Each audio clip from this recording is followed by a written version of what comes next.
Nga basobodde okubatenga etambula tulunaku olw'omukaaga twaliko side z'ebutambala eyo ebutambala eyo twali mu kyalo bakiyita Nkanaga abamanyi side z'eyo ebutambala Nkanaga waliyo okumanyagana kw'abannaffe ab'ekika ky'omusu era nga olwo gye bazaala omukulu gwe bayita Yasin Doni oba gwe bayita Yasin Kiraga. Yasin Kiraga olwo namukutegeezaako y'omu ku basajja abasobola okuzimba ekijja eky'omukulu gwe bayita Amani Basudde e Bubondo. Kati omukulu nawangalira Canada kati ku lw'omukaaga waliwo enteekateeka y'okumanyagana era nga n'abayimbi ba Kadongo Kamu abasingira ddala baaliwo. Omukulu ono okumanya ayagala nnyo Kadongo Kamu ngenda kubuulira ebimu by'asobodde okuba ate ng'akoledde.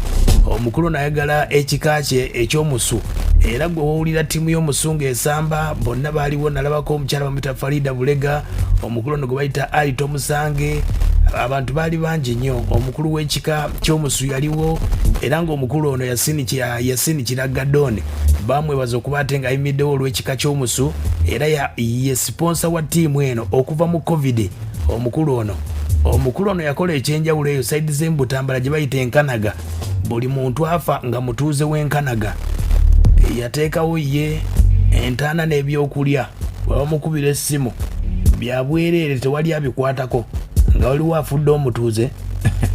Omukulu gwe bayita Yasin Doni awangalira Canada. Kati kyakoze mbayimbi ba Kadongo Kamu abayimbi abaaliwo omukyala gwe bayita Nanduje aliwo, Stabwa Natolo, Mamuli Katumba, omukulu Matias Walukagga.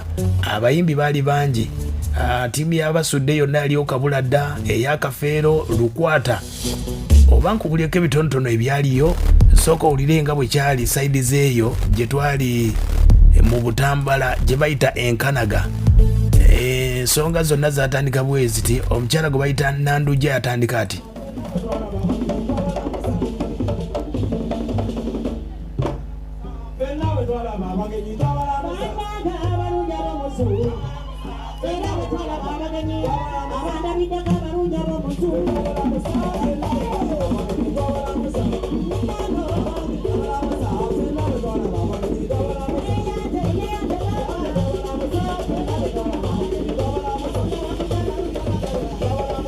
ensonga bwe zaatambula. Omukulu Matias Walukaga yabakuba endongo gwe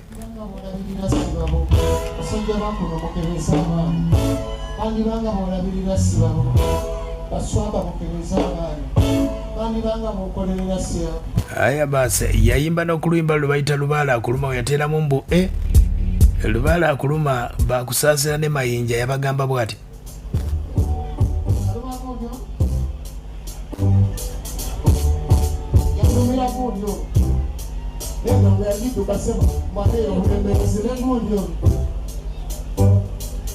yatakalira pikamalo omukyalo yomanyisa lupira omukyalo yomanyisa lupira n'omuyimbi yawagire omuyimbi balevanga yabivaamu omuyimbi mutanga yabivaamu omuyimbi yali agamba mayinja mbu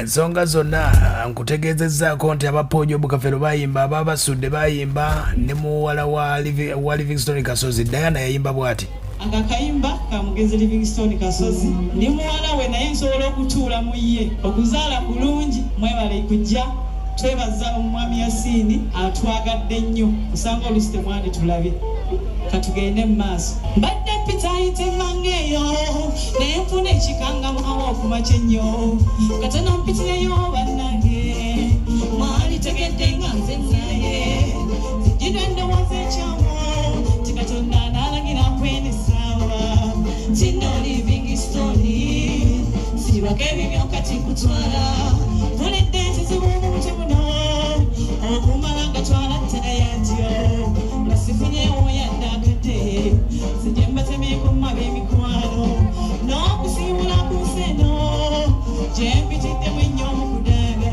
nga nnoonya sirungi siibannange naye ne mbaayo yonnala muggo z'okutandika obwenzi buno omuvudde buno obulwadde obubbanzawo ku kitanda mu linnya lya Katonda kitange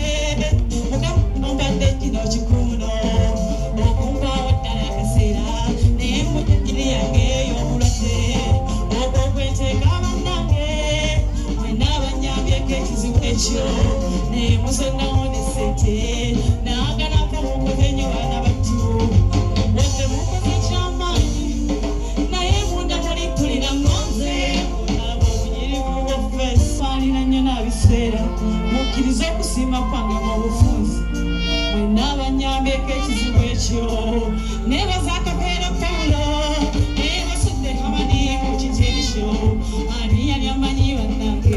Endongo bwe yatambula saidi z'omu Butambala ku lunaku lwali lwa mukaaga nga bannaffe ab'ekika ky'omusu era Katikkiro w'omusu akulira ekika ky'omusu yeebaza omukulu Yasini ono yaleeta enteekateeka eyo ey'okuba ate ng'ayambye ekika ne abayimbi b'akadongo kamu.